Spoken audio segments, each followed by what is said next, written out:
Uma das coisas que eu mais faço na vida é conversar com as pessoas sobre benefícios previdenciários. É a minha rotina, é o meu dia a dia. Eu percebo que nessas conversas as pessoas reclamam muito de terem seus benefícios negados, de terem problemas com o INSS ou com a própria justiça referente a esses benefícios. Acontece que nem sempre o INSS é o responsável por uma negativa. E hoje eu vim aqui para conversar com você sobre 5 erros que as pessoas costumam cometer quando vão pedir algum benefício ao INSS. Fica comigo até o final, porque eu tenho dicas importantes para te dar.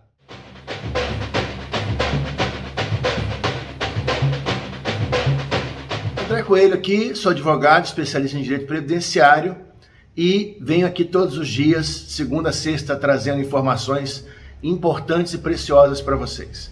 Terças e quintas, nós temos nossas lives, sempre às 20 horas, com temas especiais, temas importantes. E eu quero convidar você para participar do nosso canal. Se você ainda não é inscrito, se inscreva e aperte o sininho para receber a notificação de tudo que acontece por aqui, ok? Não perca essa oportunidade. Bom, gente, como eu disse no começo, hoje a gente vai conversar um pouco aqui sobre alguns erros que as pessoas cometem quando vão pedir os seus benefícios no INSS. Então vamos lá, o que acontece? Que eu tenho percebido que muitas pessoas fazem muitas reclamações, dizendo que o benefício que foi negado, e que a perícia teve problema, e que isso, que aquilo, e aí normalmente eu tenho tomado cuidado de pedir a essas pessoas para que eu possa ver como que foi que ela fez o pedido, o que ela botou lá, e aí na grande maioria dos casos, isso é impressionante, gente, impressionante. Na grande maioria dos casos, tem muitos erros. Eu separei aqui 5 deles principais para poder mostrar para vocês. Mas antes, deixa eu falar 2 coisas aqui. Bom, primeira coisa, eu disse no começo que em grande número das vezes aí, as pessoas acabam tendo os benefícios negados, né, indeferidos, porque cometem esses erros. O INSS também comete erros, né? E eu fiz agora recente um vídeo falando de alguns erros do INSS. Então, gente, quando eu falo aqui que existem erros, eu não estou querendo jogar pedra ou desmoralizar e nada disso, muito pelo contrário, né? Quando se acerta, quando se erra e a vida segue, tá? Então, quando eu estou dizendo que as pessoas erram, ninguém é obrigado a saber de tudo, né? Então, é normal, às vezes a pessoa está ansiosa, precisando de um benefício, com pressa de receber aquilo ali, e na ansiedade de ver aquilo resolvido, vai lá e faz a coisa do jeito que acha que tem que fazer. E agora, especialmente pelo fato de muitos serviços do INSS serem de forma eletrônica, digital, não mais presencial, como era antigamente nas agências, isso se tornou ainda mais comum, mais corriqueiro. Então, muitos erros têm acontecido porque as pessoas têm essas dificuldades. Vou contar um caso, um exemplo bem simples, para vocês terem uma ideia. Essa semana ou semana passada, se eu não me engano, entrou um caso aqui para nós de uma pessoa que era casada com um cidadão e ele faleceu agora de Covid.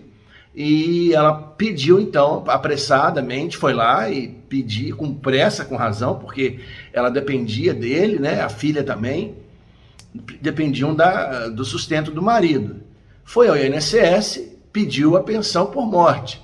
Bom, simplesmente o INSS negou e ela estava revoltadíssima. Como é que pode? Meu marido trabalhou a vida inteira e tal, e isso, aquilo. Eu falei, deixa eu olhar seu processo. Bom, fui ver o processo.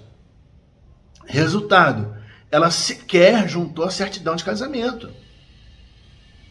Então, o INSS negou dizendo o seguinte, olha, a senhora não comprovou relação com essa pessoa, com o segurado, relação de dependência com o segurado. E o INSS está certo em negar. É a mesma coisa, né? Se eu fosse lá amanhã e que pedisse um benefício, eu não juntasse os documentos comprovatórios. Então, como é que eu ia fazer? Como é que eu ia querer um benefício dessa forma? Então, só para vocês terem uma ideia de o que acontece, de modo geral, aí, né? Para o INSS negar alguns benefícios dentro desse contexto que eu estou falando. E aqui, qual é a solução agora? A gente vai fazer a coisa da maneira correta para ela, fazer tudo direitinho e, com certeza, O INSS, vendo que está tudo certo, está tudo dentro dos requisitos que a lei determina, vai conceder o benefício da pensão por morte para ela. Simples assim. Vamos lá então aos 5 erros principais que as pessoas cometem na hora de pedir um benefício? Então vamos lá. Primeiro grande erro é não conferir o CNIS, ou o extrato das contribuições. O que é isso, André? Pelo amor de Deus, que nome é esse? Que troço é esse? Da onde que você tirou isso? Aonde que fica esse negócio? Simples. Todo trabalhador, toda pessoa que trabalha é recolhida a parte do INSS pela empresa, e esses recolhimentos, esses pagamentos, ou a pessoa paga como autônomo, ou a pessoa paga como MEI, enfim, qualquer formato de pagamento, vai para o INSS. Uma vez que está lá, ou deveria ir, tá? Uma vez que está lá, isso entra numa conta sua, num banco de dados seu lá dentro do INSS. Então, para você consultar o que está lá, é só você baixar o aplicativo chamado Meu INSS, vai na lojinha aí do seu celular, vai lá na lojinha, baixa o aplicativo que você vai conseguir ver o que tem nesse extrato. Esse extrato não é um extrato simples de se ler, tá? Não é um extrato simples de se ler, ele tem algumas pegadinhas ali. Mas basicamente você vai poder ver se o seu nome está correto, se o seu CPF está correto, se o nome da sua mãe está correto, e se as empresas que você trabalhou estão ali corretamente.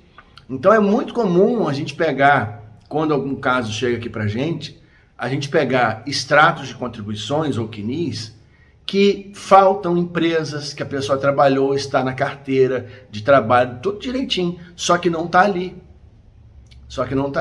Faltam informações, como por exemplo, data da saída da empresa, só tem a data da entrada. Isso tudo, minha gente, na hora de fazer o cálculo para aposentadoria, ou o cálculo do valor da aposentadoria, ou de outro benefício, isso tudo é levado em consideração.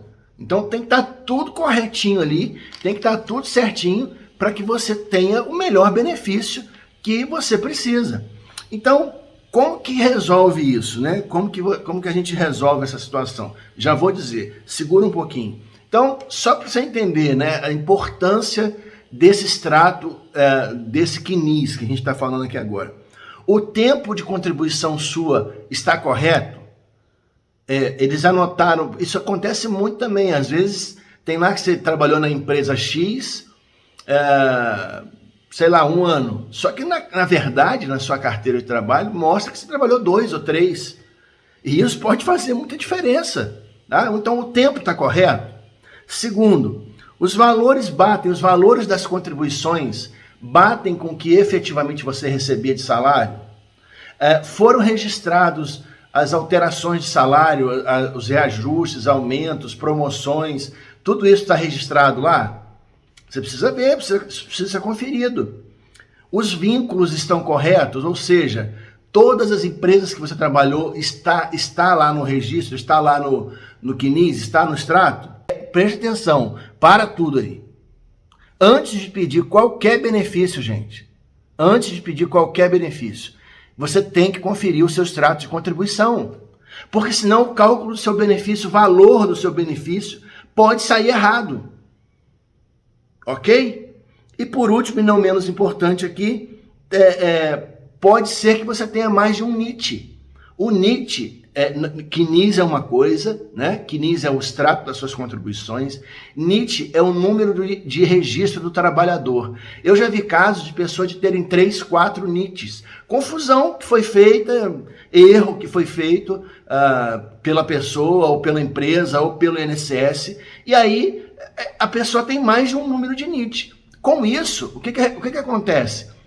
Tem que pegar vários extratos diferentes, tentar unificar num só. Como é que se resolve se tiver algum erro, alguma coisa bagunçada no seu extrato? É simples. Existe um procedimento chamado retificação de CNIS. Você faz isso junto ao INSS, mostrando ao INSS que tem um erro no seu extrato e levando ao INSS os comprovantes daquilo que você está falando.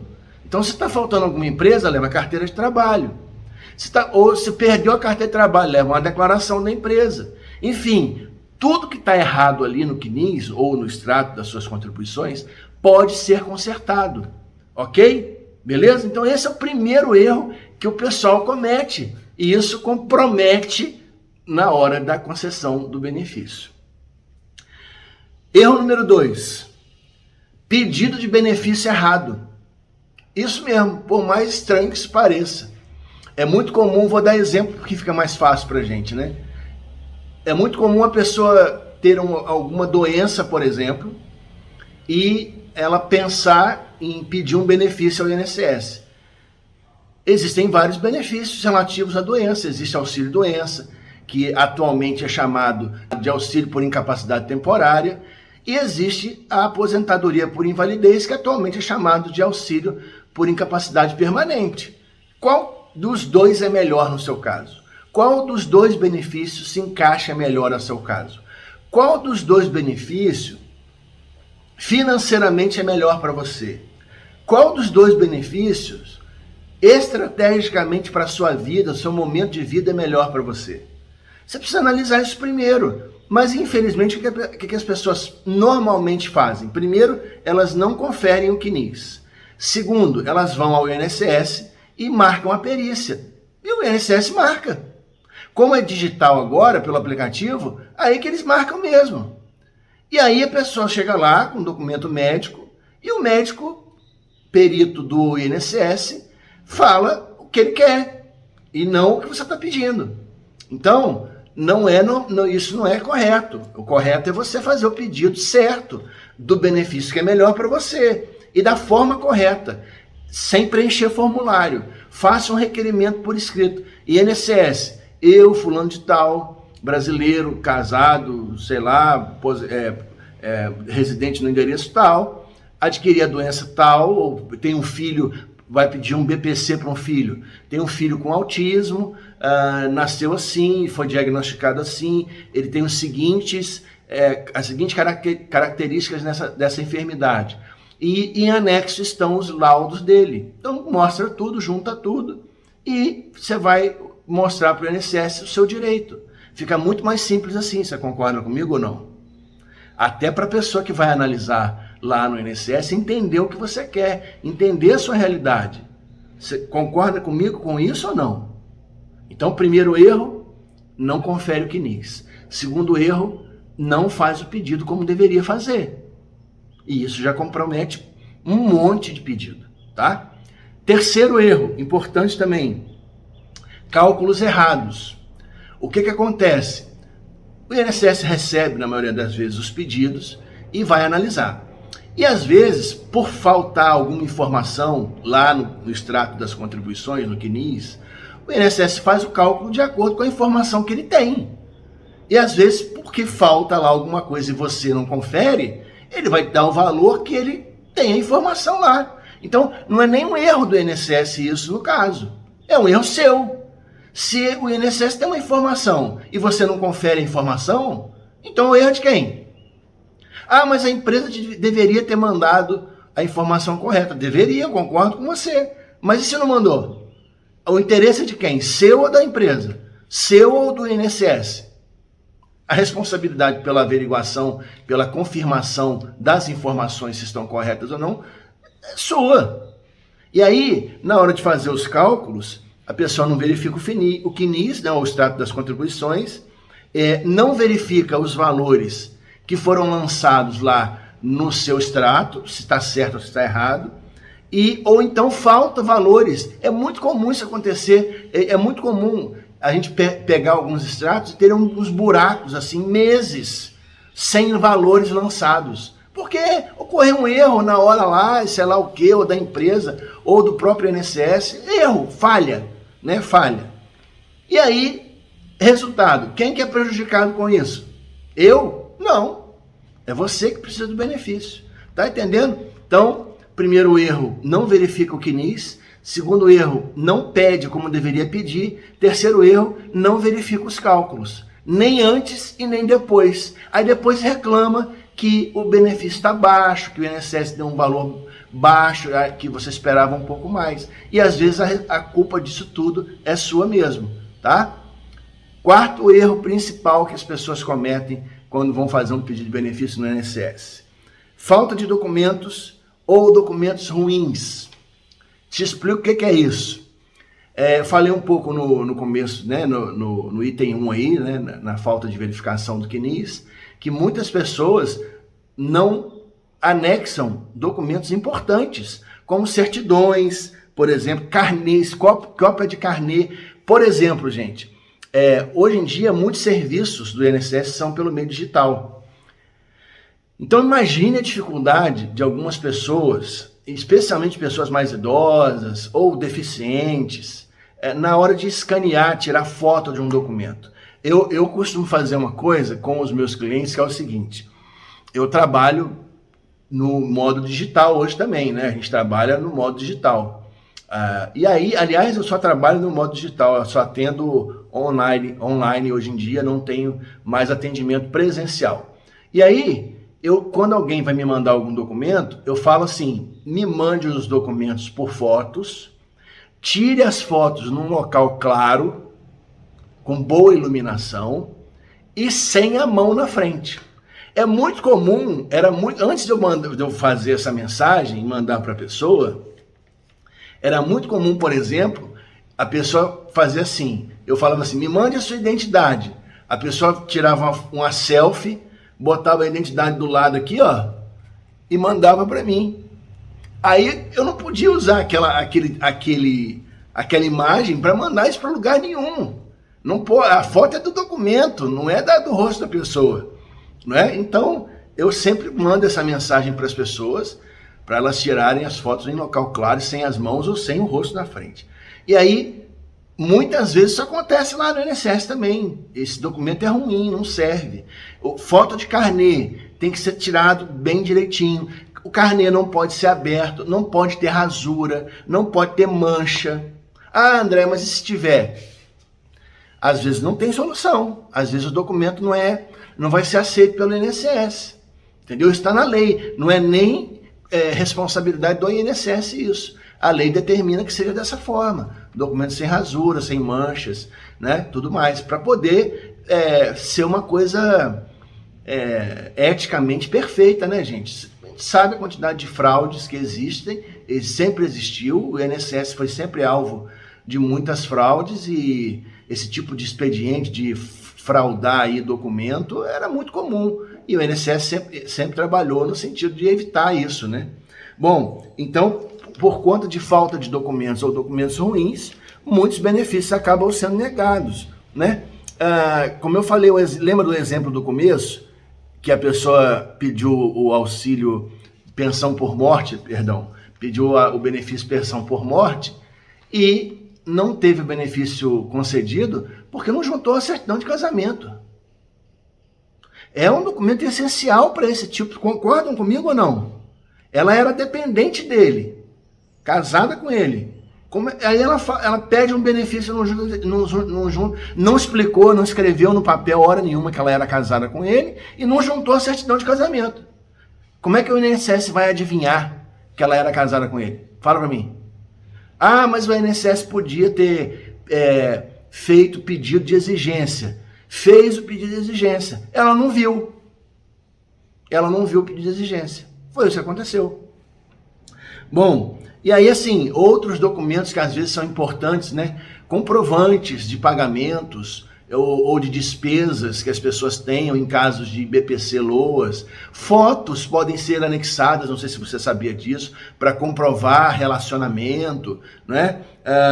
Que mais? Declarações de pessoas, testemunhas, tudo isso pode ser feito, gente, no INSS. Eu não sei se vocês sabem, mas existe até um procedimento dentro do INSS que a gente chama de audiência de justificativa. É igual uma audiência judicial. As testemunhas são convocadas, as pessoas vão lá, fazem o seu depoimento para explicar o que acontecia, como é que era. Isso é muito comum em casos de benefícios da área rural, né? Que a pessoa tem que comprovar que trabalhou naquele sítio, naquela chácara ou naquela fazenda, e não tem documento de nada, né? E aí é assim mesmo, você tem que comprovar com aquilo que você tem na mão, não tem outro jeito, né? E por último, e não menos importante, o último grande erro que as pessoas cometem, o quinto erro, na hora de pedir um benefício, é a questão aí dos períodos desconhecidos. Vou explicar o que é isso. Como eu disse agora há pouco, o INSS trabalha com as informações que tem, certo? Então, gente, perceba bem uma coisa. Se lá no INSS não tem a informação de que você, por exemplo, trabalhou algum período da sua vida como rural, o INSS não vai fazer conta disso. Se o INSS não tem a informação que você trabalhava em atividade especial, como frentista, metalúrgico, trabalhador offshore, trabalhador da área de saúde, enfim, eletricitário, metroviário, motorista, todo esse povo aí tem uma lista enorme de pessoas que são trabalhadores de atividades especiais, pessoa que trabalha em mina, né? Trabalhadores de subsolo, essa turma, mergulhadores, essa turma toda aí trabalha em atividade especial. Se isso não for informado devidamente ao INSS, eles não vão fazer conta disso. Quem trabalha em regime especial tem direito de se aposentar mais cedo, com uma condição melhor. Mudou um pouco as regras aí com a reforma da Previdência em 2019, mas ainda assim é um pouco mais beneficioso do que pelo tempo de contribuição comum. Mas isso tem que ser informado lá no INSS. E se não for, o INSS não vai fazer o cálculo correto nem do tempo de contribuição e nem do valor do seu benefício. É isso que acontece na prática, tá? Além disso, falei já do rural, falei do especial. Se você, homem, que teve aí serviço militar, esse tempo conta como tempo de contribuição e os valores também. Só que se o INSS não tem essa informação, ele não faz conta disso. Você tem que fazer uma averbação, ok? Para poder constar lá no seu CNIS. Curso técnico que você teve remuneração, mesmo que indireta. O que é remuneração indireta, André? É quando o curso técnico te dava algum uniforme, ferramenta, alimentação, abrigo, né, dormida lá, alojamento, é a melhor palavra, alojamento, ou qualquer outro tipo de remuneração que exista ou existiu no caso. Então, esse curso técnico, você pode incluir aí no seu tempo de contribuição, porque vai melhorar, tanto em relação ao tempo que falta para você se aposentar, ou para qualquer outro benefício, quanto também no valor dele, tá? Outra coisa também que é muito importante aí é as pessoas que tiveram durante a sua vida de trabalho alguma reclamação trabalhista e que eventualmente os valores da contribuição previdenciária dessa reclamação trabalhista não foi lá para o INSS. Eu não sei se você sabe como é que funciona, mas quando você ganha uma ação trabalhista ou faz um acordo, nesse valor que você ganhou, tem uma parte disso que é a contribuição previdenciária. E quando, em algumas situações, esses valores não vão direto para o INSS. E aí você tem que fazer uma averbação, pegar a cópia desse processo trabalhista, mostrar para o INSS que houve esse processo, o valor que foi, fazer o recálculo, tudo direitinho. É assim que tem que ser feito. Então, meus amigos e amigas, percebam, mostrei aqui para vocês cinco só. Tem uma lista imensa de erros, mas eu mostrei cinco erros que são os erros mais cometidos pelas pessoas na hora que vão pedir algum benefício no INSS. E vocês não fazem ideia de como esses erros atrapalham a vida das pessoas. Porque no pior das hipóteses, mesmo que alguém venha depois consertar esse erro, né, a própria pessoa, ela contrata um advogado para arrumar isso para ela perdeu o tempo dela já, né? Ela perdeu o tempo dela. Enfim, a última coisa que eu quero falar com você aqui nesse momento é o seguinte: a gente sabe que muitas vezes a pessoa não tem condição de contratar um advogado para poder orientar ela e fazer todo o procedimento. Mas deixa eu te dizer uma coisa, gente, cada vez mais o direito previdenciário tem se tornado uma atividade especialista, para especialistas, não é? Eu estudo todos os dias, para me alimentar de informação, para me atualizar, e continuo estudando. E mesmo assim acho que não sei quase nada. Então, imagine uma pessoa que não tem esse hábito, ou não tem essa responsabilidade em se atualizar em tudo com relação ao INSS, na hora de fazer um benefício.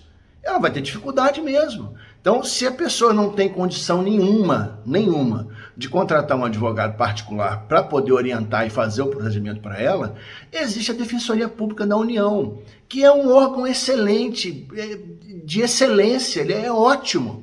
Infelizmente, esse órgão não existe em todas as cidades do Brasil, mas ele atende online também. Então, para você que não tem condição nenhuma, recorra à Defensoria Pública da União. Mas se você tem alguma condição, converse com o seu advogado, converse com um advogado da sua confiança, porque ele pode, de repente, encontrar um caminho para facilitar a situação para você em relação a isso e você ser bem orientado e fazer o procedimento da forma correta. Tá certo? Gente, esse era o recado de hoje. Eu espero que com isso vocês aí acendam uma lâmpada boa para vocês, que vocês consigam entender que esses erros atrapalham muito a vida. Se vocês gostaram do vídeo, deixa aí um like, por favor, porque isso ajuda o canal. Se inscreva no nosso canal, aperta o sininho para receber aí as notificações. E se gostou do vídeo, deixa aí um comentário aqui embaixo, se ele foi útil para você ou não. E compartilha ele com pessoas do seu relacionamento, para que essas pessoas também aprendam essa situação aqui. Tá certo, pessoal? Se tiver alguma dúvida ainda com relação a isso que eu falei, coloca a sua pergunta aqui embaixo, que eu vou ter o maior prazer em responder. Ok? Um grande abraço e até amanhã para vocês.